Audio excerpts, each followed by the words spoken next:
Hey everyone, welcome to the weekly home workshop. I'm Terry Taylor with the Tailored Realty team. Every Wednesday at 12:15, we spend about 15 minutes breaking down real estate topics for buyers, sellers, and homeowners. It's simple, practical, and easy to understand. If you're joining us live, thanks for spending part of your lunch break with us. If you're catching the replay, we're glad you're here too. Let's jump into today's topic. Should you buy now or wait? And how to think about time in the market. So that's one of the more famous topics, trying to time things, whether it's, stock market or home sales or anything. People find themselves trying to time the market quite a bit. So why do you think people ask this? And I guess some of the most common questions right now is among home buyers. Should I wait for interest rates to drop? What if home prices come down? Am I buying at the wrong time? And quite honestly, these are valid concerns. These are great questions because remember, buying a home is a big decision. And you're not dropping a little bit of money. It's a very big decision and oftentimes costs quite a bit of money. But most people aren't just trying to buy a home, they're trying to avoid making a mistake. And a lot of times, even in real estate, some of the things that we've told our clients in the past is a lot of times what you don't know can really cost you a lot of money. So we want to avoid those mistakes that's going to cost us a lot of money. And sometimes when to buy and time in the market are things that really concern home buyers. So let's take a look at that. That's going to be our topic for today. That's what we're talking about. What is it that people are trying to time? When they say they're trying to time the market, what exactly is it do you think that people are trying to time? Well, they're usually trying to time three things. Number one, interest rates. Remember, people are hoping that interest rates go lower. Interest rates, interest rates go down. Remember, your mortgage payment goes down. Um, Home prices, that's the other thing. Again, there's three things that people are usually trying to time as far as the market. So they want to come into the market when they're hoping that the prices on the homes drop. And then, of course, there's market conditions. A lot of times in our seminars, we'll explain that there's two kinds of market, really three, kind of a balanced market, a seller's market, and a buyer's market. But buyers are usually trying to time the market when there's less competition and better deals.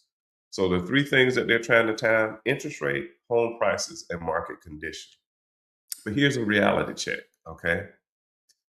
Uh, these things don't always move together, right?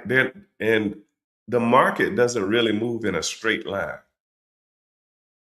It's rare that those three things that we talked about line up perfectly, right? So if interest rates might go up, then market conditions will change.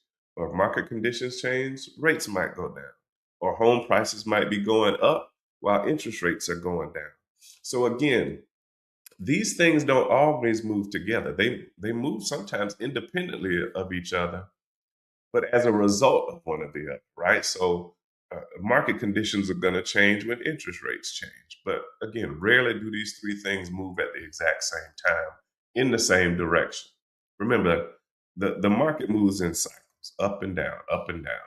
And again, trying to time that, it's not really a good idea, but we'll see why.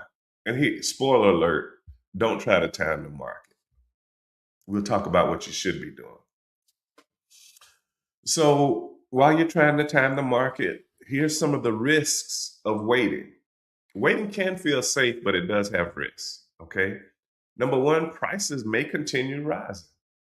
So if you're waiting, and prices continue to rise, you could have got in when it was a little bit lower, but your waiting has put you in a position now where you have to deal with prices where they are. Remember, rates can go up or stay the same. If they go up, then you would have been better off jumping into the market when you felt like it was time versus trying to wait for rates to do something or one thing or another. And honestly, you may miss opportunities that only exist today. Remember, and sellers are coming in and out of the market all the time, but it's not the same houses. right? It's not usually the same sellers. What if the perfect home that you're looking for is available on the market today and you're busy trying to time the market? So those are some of the risks that although it feels safe trying to wait things out, those are some of the risks that you can have trying to wait things out. If prices rise while you're waiting, again, you may pay more later. If rates drop, usually when rates drop, let me remind you, COVID, remember when the rates dropped to like 2 and 3%, competition was fierce. So competition usually increases when the rates drop. And I'm not sure if you know anything about it. Talk to some of your real estate friends. During COVID, it was near impossible to get a house without overbidding for it because you had sometimes 10, 15, 20 buyers vying for the same house. And the highest price was winning. So a lot of times people overpaid in those instances. And so again, waiting doesn't eliminate risk, it just shifts it. So waiting is not really going to eliminate your risk. It's just going to shift it to another position. Here's the better question for you, okay?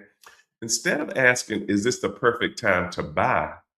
Ask, is this the right time for me? Okay. Is this the right time for me? And what should you be considering when you're asking yourself that question? That's why it's so important. We just recently had a workshop. So important for you to write down your goals. It's very important to get with a real estate professional that knows the market and can give you the market conditions. Works with mortgage companies that can give you the current rates and the trends that the rates are going in. It's all about getting all the information you need to make the right decision. But here's what you consider when you're asking yourself the question, is this a better time to buy for me? Okay. What's your job like and your income? Are your job and your income pretty stable at this point in time? If so, it might be okay to go ahead and jump into the market. What's your monthly budget, comfort level like? One of the things Yolanda and I talk to buyers about all the time is, hey, go ahead and write down your budget.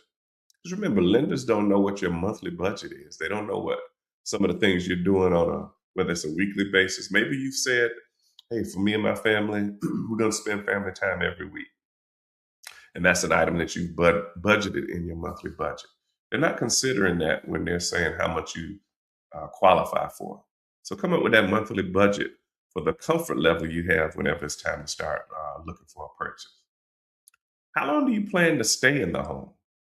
Is this your forever home or are you planning to move in 3 to 5 years? Because honestly, if this your forever home, that's a different decision you're making versus I know I'll be leaving in 3 to 5 years.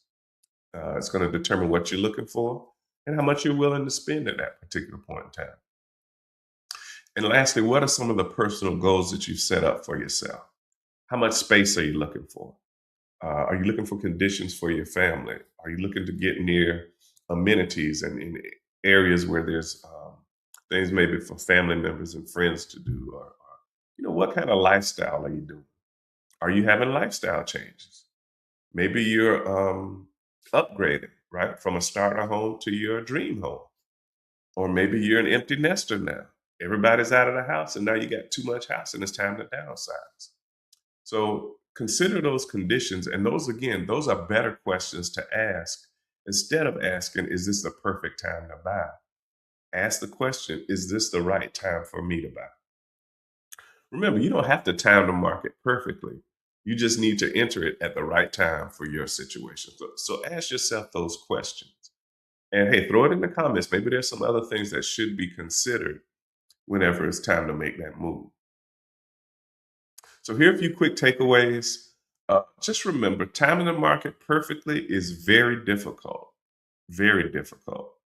Um, I think you're gonna miss out on a lot of things if you sit here and try to time the market. I don't think there is no perfect home, and I really don't think there's any perfect time to get into the market. Now, you may look back and say it was a perfect time, right? Um, in hindsight, you can say, "Oh yeah, I did it at the right time," but in the moment, you don't know that, right? So, and we don't have the luxury of seeing, 10, 15 years down the road to see if we made the right decision now. Don't forget, waiting has its own risks, just like buying now does. Uh, don't underestimate the value of getting with a real estate professional to sit down with you, help you map out your goals, help you understand the market, so you can be more informed to make a decision at that particular point in time. And remember, the best decision is based on your personal situation. A common phrase back in the day was trying to keep up with the Joneses. That never really works out well, right? You want to make sure you're doing things based on your current situation, based on where you are, based on your family needs and your lifestyle. We can't live our life for other people, and we shouldn't try. Hopefully, this has been helpful. Don't keep it to yourself. We always say share it with somebody who can use it. Is it? It's not earth shattering or mind numbing things that we're talking about. We're just talking about some of the basics. Because quite honestly, the basics is that's what's going to get you through um, whatever buying decision you're trying to make. You have to just go back to the basics, lay everything out in black and white, and make sure you understand the decision that you're trying to make. I want to thank you all for joining us. This is our 13th episode, so I guess you can kind of say we're starting like a season 2. And in this second season, we're going to be discussing some of the more practical ways and applications. Season 1, the first 12 episodes, was a lot of terminology. Go back and look at that. We talked about appraisals and buying versus selling, some of the strategies, some of the terminology. In this second season, we're going to talk more about things like this. Practical examples, examples you can kind of sink your teeth into and apply to your current situation. But remember, join us for 15 minutes on your lunch break. That's all this is. We just want to get in here, talk a little bit about the real estate market. Hopefully, we'll give you some tips that make you kind of think a little bit differently about the decisions that you're making and how you're moving forward in whatever situation you find yourself in. As I stated, if this is helpful, be sure to share it, right? It's not all about um, whether or not you know something, but maybe you found something that somebody else can use. Okay, so there's somebody who has no idea about the things that we talked about. Maybe everything we discussed on today was already on your radar, something that you knew. It wasn't something that kind of turned the light on in your head. But maybe there's someone out there that can use these basics, right? These elementary level, basic skill set things when it comes to purchasing or selling homes. So share it with somebody. And remember, don't make a move without us. We'll see you next Wednesday, 12:15 for the weekly home workshop. I'm Terry with the Tailored Realty team. Feel free to call us, contact us, throw any comments in the comment section, and we'll be sure to get to those questions between now and next week. Thanks so much. Take care. Have a great day.